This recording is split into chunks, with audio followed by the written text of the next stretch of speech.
أعوذ بالله من الشيطان الرجيم بسم الله الرحمن الرحيم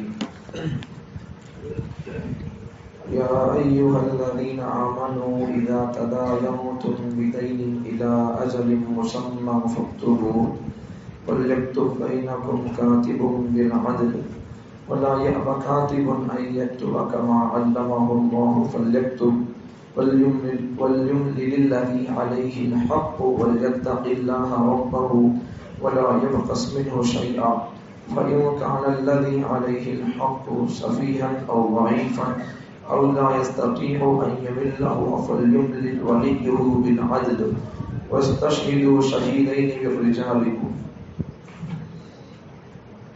اے ایمان والو، جب تم آپس میں قرض کا لین دین کا معاملہ کرو ایک متعینہ مدت تک کے لیے تو اسے لکھ لیا کرو. دیکھو کل سوال کرتے تھے ساتھی، ان کا جواب مل گیا. دیکھو آگے بات آئے گی، ترجمے کی بات بتاؤ. اے ایمان والو، جب تم آپس میں قرض کے لین دین کے معاملات کرو متعینہ مدت کے لیے تو اس کو لکھ لیا کرو، اور آپس میں لکھنے والا بندہ نا انصافی نہ کرے، انصاف کے ساتھ لکھے. اور کسی کو لکھنا آتا ہے تو وہ بندہ لکھنے سے انکار نہ کرے. جیسا کہ اللہ نے اسے لکھنا سکھایا ہے تو اس کو چاہیے کہ وہ لکھے. اور جو آدمی قرض لیا ہے اس بندے کو چاہیے، یا اس پر حق ہے، اس کی ذمہ داری ہے کہ وہ بندہ اللہ سے ڈرے اور لکھنے میں کمی بیشی نہ کرے. 10,000 لیا تھا تو 9,000 کیوں بول کر ایسا لکھنے میں کمی بیشی نہ کرے. لکھنے کا مضمون بھی قرض لیا سو بنداز بولے، کیا لکھنا ہے وہ سب قرض لیا سو بنداز بولے. اگر جو بندہ قرض لیا ہے وہ بندہ کم عقل والا ہے یا کمزور ہے یا اسے لکھنا نہیں آتا ہے، مضمون لکھنا نہیں آتا ہے، تو ایسے وقت میں اس کے سرپرست اور اس کے ذمہ دار لوگوں کو چاہیے کہ وہ مضمون لکھائے انصاف کے ساتھ. پھر آگے اللہ ارشاد فرماتے ہیں اس کے بعد پھر تم مردوں میں سے 2 مردوں کو گواہ بنا لینا چاہیے. لمبی چوڑی آیت ہے، آدھی یا کو آیت پڑھ دیا، بقیہ بعد میں پڑھیں گے. پھر دوبارہ ترجمہ سنو. اے ایمان والو، جب تم آپس میں لین دین کا قرض کا معاملہ کرو ایک متعینہ مدت کے لیے تو اسے لکھ لیا کرو. لکھنے والے بندے کو چاہیے کہ وہ آپس میں انصاف کے ساتھ لکھے، کمی بیشی نہ کرے. اور آگے بات لکھنے والے کے لیے، لکھنے والے بندے کو چاہیے کہ وہ لکھنا آتا ہے تو انکار نہ کرے، لکھے. جیسا کہ اللہ نے اسے لکھنا پڑھنا سکھایا ہے وہ لکھے. قرض لینے والے بندے کے لیے چاہیے کہ وہ بندہ اللہ سے ڈرے اور لکھانے میں مضمون کمی نہ کرے، ذرہ بھی کمی نہ کرے. اور قرض لینے والے بندے کے لیے چاہیے اگر وہ کمزور بندہ ہے، عقل کے اعتبار سے کمزور ہے یا طبیعت کے اعتبار سے کمزور ہے یا اسے لکھنا نہیں آتا ہے مضمون، تو اس کو چاہیے کہ وہ اپنے کسی سرپرست اور ذمہ دار کو ذمہ داری دے دے کہ دیکھو میں ان کے پاس قرض دیا ہوں، مجھے لکھنا بولنا نہیں آتا، کیسا لکھنا کیا بول کر تمہیں ذمہ دار بن کر ایک پورا مضمون لکھا بول کر اپنے کسی سرپرست اور ذمہ دار کے ذریعے سے پورا مضمون لکھائے. پھر آگے اللہ فرماتے ہیں تم میں سے 2 مردوں کو گواہ بنا لینے چاہیے. اب سمجھو کل تک بات کیا ہوئی تھی؟ سود کے متعلق بات ہوئی تھی. اب آج سے قرض کے متعلق بات، قرض لینے کے بارے میں. دیکھو ہمارا اسلام کتنا اچھا مذہب ہے، قرض لینے تک کے مسائل بتا رہا. قرض دستر کے مسائل بتائے گا اسلام، دستر بستر کے مسائل بتائے گا اسلام. بستر تو بستر اور اندر کی گہری باتیں ہیں، بیان کرنا مناسب نہیں ہے. روزے کی حالت میں ڈاکٹر حضرات اگر شرمگاہ میں ہاتھ ڈالیں تو کیا حکم ہے؟ دوا لگا کر ہاتھ ڈالیں کیا حکم ہے، بغیر دوائی کے ہاتھ ڈالیں، کوئی چکر نہ ہے بیماری تو اس کا کیا حکم ہے، یہاں تک کہ مسائل علماء کرام نے قرآن حدیث کی روشنی اور اصول میں ان تمام کے مسائل کا حل اور جواب امت کو پیش کر کے دے دیا۔ یہ ہوتے حضرات علماء، سچی اندر کی باتیں بولتے گئی، اسلام ہے بولیں گے پھر تو بغیر جھجک اور شرمائے کے حق اور سچ بات، اندر کی بات، دین بڑی گہری بات، بڑی سینسٹیو بات بتائیں گے۔ تو یہاں سے احکامات قرض کے، قرض لینا کیسا، لے سکتے نہیں لے سکتے، اس کے بعد لینا ہے تو احکام کیا ہے، مسائل کیا ہے، کتوں کو گواہ بنانا پڑے گا، مرد ہو تو کتوں کو گواہ بنائیں گے، آج تو مردوں کی بات آئی ہے، کل کے سبق میں عورتوں کی بات آئے گی، تو یہ تمام چیزیں یہاں آ گئی ہیں۔ تو چلو سمجھیں گے آیت کو۔ ایک بات سمجھو آیت کو سمجھنے سے پہلے، یہ جو آیت ہے یہ آیت اور اس سبق کو بولتے جیسا کل کے سبق تک، کل کا جو سبق آتا تھا 3-4-5 دن سے، وہ کیا بارے میں تھا، سود کے بارے میں تھا، رشوت، وڈی، بیاج، دیکھو کتنے نامہ، دیکھو اسے کتنے نامہ ہے نہیں۔ عام طور پر کیا ہوتا بولے تو یا تو چیز اچھی ہونا اسے زیادہ نامہ لگ جاتے، یا تو چیز انتہائی بری ہونا اسے زیادہ نامہ لگ جاتے۔ اب استنجا خانے کے نامہ کہتے ہیں، لیٹرین کے نامہ، استنجا خانہ، لیٹرین، بیت الخلاء، ٹوائلٹ، ابھی کتنے نامہ ہیں دیتے معلوم ہے سب۔ جو چیز یا تو اچھی ہونا اس کے نامہ بہت ہو جاتی ہے، یا چیز گندی اور بہت بری ہو تو اس کے نامہ بہت سارے ہو جاتے ہیں۔ اور شیطان کا نامہ کہتے ہیں، ابلیس، خناس، خبیث، جنات، شیطان، ملعون، رجیم، یہ سب نامہ اس کے خبیث غلیظ بنتا ہوں۔ تو یا تو اچھا آدمی ہوگا، اچھی چیز ہوگی تو اس کے نامہ زیادہ پڑ جائیں گے، یا بری چیز ہوگی تو اس کے نامہ زیادہ پڑ جائیں گے۔ اب یہ سود کو دیکھو کتنے نامہ ہیں اسے، تو سب ہمیں رکھے سلامت سے۔ تو کل تک کے احکامات میں سے، باتوں میں سے سود کے احکامات مسائل تھے، اب یہاں سے قرض کے احکامات اور مسائل یہاں بیان کیے جائیں گے۔ تو یہاں سمجھنے کی بات، اب تک جتنے اسباق چلے ہمارے، جتنے سبقوں میں جو جو باتیں آئیں، روزوں کے متعلق، طلاق کے متعلق، میراث کے متعلق، وصیت کے متعلق، بچے کو دودھ پلانے کے متعلق، اور بیوہ عورت کے متعلق، دیگر جتنی باتیں آئیں، اور آگے قرآن پاک میں اس صفحے کو چھوڑ کر جتنی باتیں آئیں گی والناس تک، من الجنۃ والناس تک، تو اتنی بڑی آیت قرآن مجید کی کون سے بھی پارے میں نہیں ہے، کون سے بھی سورہ کے اندر اتنی بڑی آیت نہیں ہے، مکمل ایک صفحہ، بیچ میں کون سی بھی آیت نہیں ہے۔ اب دیکھو انا اعطیناک الکوثر ایک آیت ہے، ویسے بیچ میں کون سی آیت نہیں ہے، یہ پوری لمبی یہاں سے لے کر یہاں تک کی آیت ہے۔ تو اس سے پہلے میں ایک نقطہ بتایا تھا کئی دن پہلے، جب تیسرا پارہ شروع ہوا تھا تب ایک نقطہ بتایا تھا، میں اب بھی پھر بول رہا ہوں، یاد رکھو اسے۔ تو اتنی لمبی آیت کا مطلب، مقصد جو یہ سمجھ میں آ رہا ہے، میں وہ نتیجہ نکال کے پیش کر رہا ہوں۔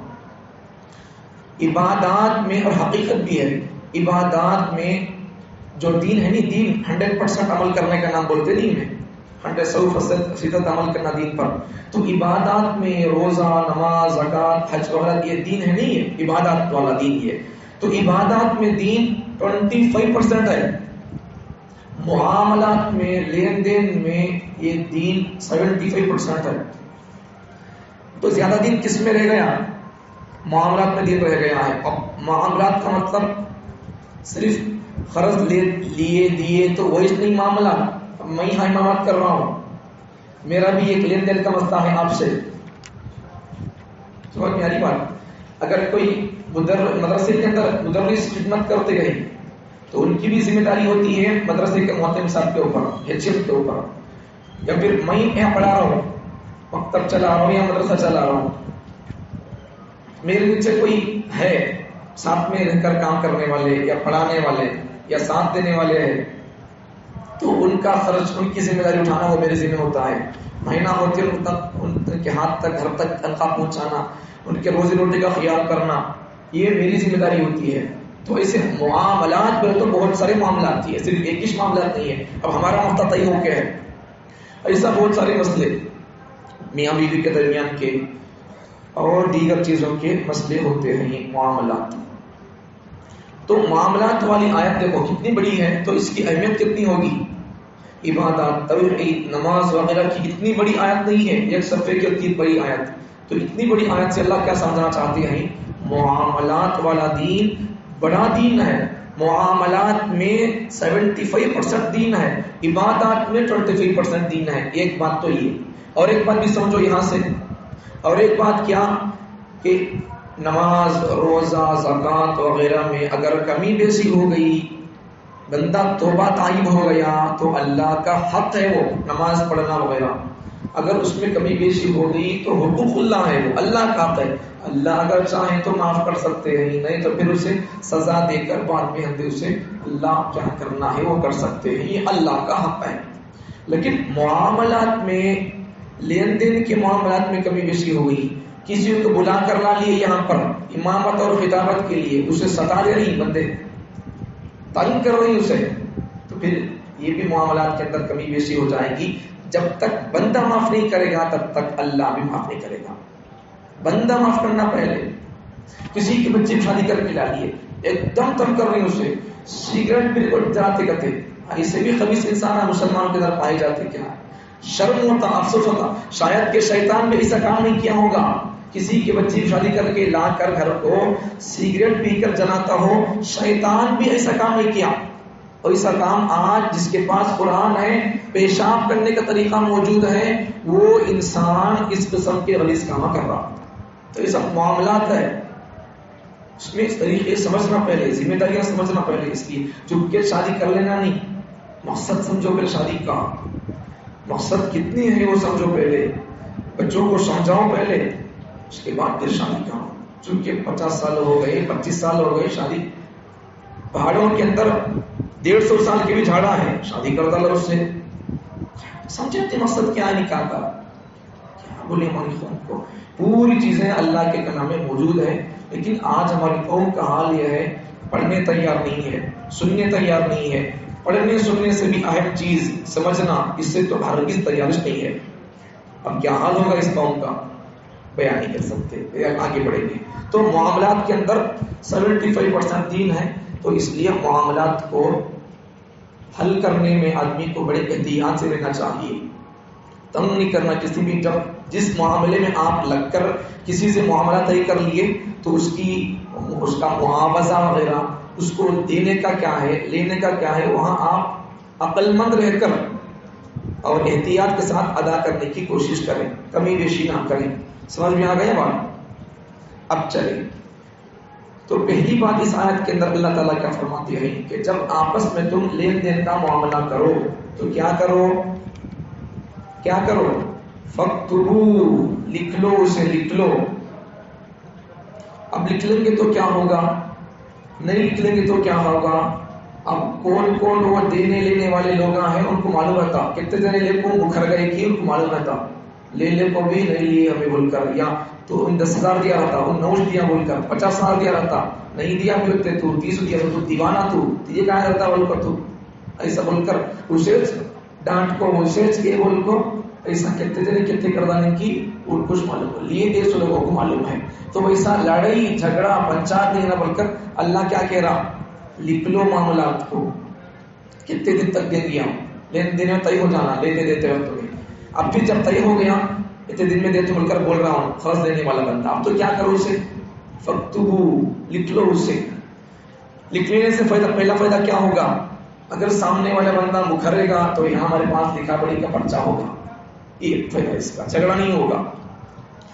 مکھر بھی چاہے تو ہم اسے دکھا سکتے، دیکھ ماں تو بولے سو دیکھیے تیرا صحیح بھی ہے، دیکھیے بول سکتے، دکھا سکتے. ایک تو یہ. دوسری بات لکھنے والے بندے کو آپس میں جب لکھنے کی بات آتی ہے تو لکھنے والے بندے کو چاہیے کو انصاف سے لکھے. قرض، اب لکھنے کی ذمہ داری کس کی بولو، قرض دینے والا لکھنا، جسے قرض دیا جا رہا ہے مخروض بندہ ان لکھنا ہے مضمون، نہیں تو پھر اس کی طرف سے کوئی آدمی لکھنا. اور لکھنے کی جو بات ہے مضمون، لکھنے کا مضمون کیا لکھنا، وہ سب قرض دیا سے بندہ بولنا، یہ اصول ہے ایسے. تو وہی فرماتے ہیں لکھنے میں بندے کو چاہیے کہ وہ انصاف سے کام کرے. کسی کا نقصان نہ ہو آپس میں، اس کا دینے والے کا نقصان نہ ہو، قرض لینے والے کا بھی نقصان نہ ہو، انصاف کا خیال کر کے لکھنے والا بندہ لکھے۔ آگے تیسری بات، اگر کسی کو قرض لے تو بندے کو لکھنا نہیں آ رہا تو دوسرے آدمی کو بول رہا ہوں لکھو بول کر، تو ایسے وقت میں کسی کو لکھنا آتا ہے تو وہ لکھنے والا بندہ لکھنے سے انکار نہ کرے، جیسا کہ اللہ نے اسے لکھنا سکھایا ہے، پڑھنا لکھنا سکھایا ہے، تو اس کو چاہیے کہ وہ بندہ لکھے۔ قرض دے تو بندے کو لکھنا نہیں آ رہا، دوسرے سے بول رہا ہوں تم آپ لکھنا پڑھنا تو تمہیں ذرا میں کے پاس قرض لیا ہوں، تمہیں ذرا ساتھ میں آ کر لکھو، ذرا مضمون لکھو، میں بولتا ہوں، تو پھر لکھنے والے کو چاہیے کہ وہ لکھنے سے انکار نہ کرے، لکھے۔ 3 باتیں ہو گئے۔ چوتھی بات قرض لے تو بندے کو چاہیے کہ وہ بندہ اللہ سے ڈرے، پیسے میں لکھنے میں کمی بیشی نہ کرے، وہی کتنا لیا کہ اس سے ذرا کما کو بول رہا، 10 لیا تو 9 لیو بول کر بول رہا، تو ایسا نہ کرے، کتنا لیا ہے اللہ دیکھ رہا بول کر اللہ کو حاضر ناظر سمجھ کر کتنا لیا ہے، کتنے مہینوں کا ٹائم لیا ہے، وہ ساری چیزیں لکھے، کبھی بیشی نہ کرے، اللہ سے ڈرے۔ اس کے بعد پھر آگے اللہ فرماتے ہیں اگر قرض لیا سو بندہ، 5ویں بات اللہ فرماتے ہیں کہ اگر قرض لیا سو بندہ اس کی ذمہ داری ہے لکھنا، اگر وہ نہیں لکھ سک رہا، کمزور بندہ ہے، عقل کے اعتبار سے کمزور ہے، یا وہ لکھائی پڑھی میں حساب کتاب میں کمزور ہے، یا اسے لکھنا پڑھنا نہیں آتا، جانتا نہیں ہے، تو پھر ایسے وقت میں کیا کرنا چاہیے، اس کا جو ذمہ دار اور سرپرست ہوتا ہے، کون بھی ہو، اس کا دوست ہو یا بابا چچا وغیرہ، کون بھی ہو اس کا چاہنے والا، اس کے بارے میں اچھا خیال رکھنے والا بندہ، وہ بندہ قرض لیا سو اسے بلا کر لائے اور اسے مضمون بولتا رہے، قرض لیا سو بندہ مضمون بولتا رہے، کیا لکھنا وہ، اور لکھنے والا بندہ اس کا سرپرست اور ذمہ دار مضمون لکھتا رہے۔ آگے اللہ فرماتے ہیں 7ویں بات کہ جب تم لکھ چکے ہو یا لکھ رہے ہو تو لکھنے کے وقت میں 2 مردوں کو تم میں سے گواہ بنا لو، 2 مردوں کو گواہ بنا لو۔ اب یہاں سے سمجھ میں آ گئی بات۔ اب نکاح میں جو ہمیں گواہ بناتے نہیں دونوں کو وکیل یا گواہ بول کر، تو وہ نکاح میں اور دوسری جگہوں پر گواہ اگر مرد ہوں تو 2 مردوں کی گواہی معتبر ہو جائے گی۔ تو یہاں سے یہ بات سمجھ میں آ گئی۔ تو اس لیے قرض کے احکامات کو یاد رکھیں، ان احکامات کے مطابق ہی آپ قرض کے معاملات کریں۔ اب یہ قرض کے احکامات کے وقت میں، قرض کے دینے لینے کے وقت میں لکھنا فرض ہے کیا، واجب ہے کیا، علماء کرام نے، مفتیان کرام نے اسے مستحب لکھا ہے، فرض اور واجب نہیں ہے، مستحب ہے۔ لکھ لیں گے تو جھگڑے پیچیدہ نہیں ہوں گے، ورنہ پھر جھگڑے شروع ہو جائیں گے، کورٹ کچہریوں تک جانا پڑے گا، پھر اس کے بعد میں ہماری آتیت تک بیچنا پڑے گا۔ اسے نہیں لیو بول کر ثابت کرنے کے واسطے بندہ قرض لیا، دینے سے مکر رہا، اب پھر کیا ہو جائے گا، ان قرض لیا سے بندہ پریشان ہو کر کیس ڈالے گا، ان نہیں بول کر وکیل کو چبائے گا پیسہ، اب کیا ہو جائے گا، نقصان بہت ہوگا، جھگڑے دشمنیاں بڑھتی چلے جائیں گی۔ تو اس لیے آخرکار یا تو ان یا اس کے خاندان کے آدمی اسے مار دیں گے، یا پھر وہ یا اس کے خاندان کے بندے اسے مار دیں گے، یہ حال ہو جائے گا، نتیجہ یہی ہوگا۔ اس لیے اگر لیتے سب تمہیں 2 بندے کو بٹھا لے کر تمہیں میرے ساتھ آ جاؤ بھائی، ان کے پاس مجھے پیسے نہیں ہیں، قرض کی ضرورت ہے، وہ بندے کے پاس میں پہلے پوچھا تھا، دیتا کیا بول کر دے تو بول کر بولنا، تمہیں گواہ رہو، دونوں کو گواہ بنا کر قرض لینے والے بندے کے پاس جا کر قرض لو، دیکھ بھائی ہمیں معاملہ کر رہی، قرض لے رہی دے رہی ہمیں، انہیں دونوں گواہ دی، دیکھو اب ہمیں کیا کریں گے، لکھو، کس لکھنا تھا بھائی، لکھو، وہ لکھنے والے کو بول کر مضمون لکھا ہے، قرض دینے والا بندہ لکھا ہے، مضمون لکھا ہے، دیکھو میں 2-3 مہینے کا ٹائم لیتا ہوں، دیکھو یہ دونوں گواہ رہتے ہیں، ہمیں لکھا پڑھی بھی کر لیں گے، لکھا پڑھی کا 1 پرچہ تمہیں رکھ لو، 1 پرچہ میں رکھ لوں گا۔ سمجھ گئی بات؟ اتنے معاملات اور مسائل کو یاد رکھیں۔ اللہ تعالیٰ مجھے اور آپ کو ہمارے لین دین کے قرض کے مسائل کو، ہمارے معاملات کو قرآن کی روشنی میں حل کرنے کی توفیق عطا فرمائے۔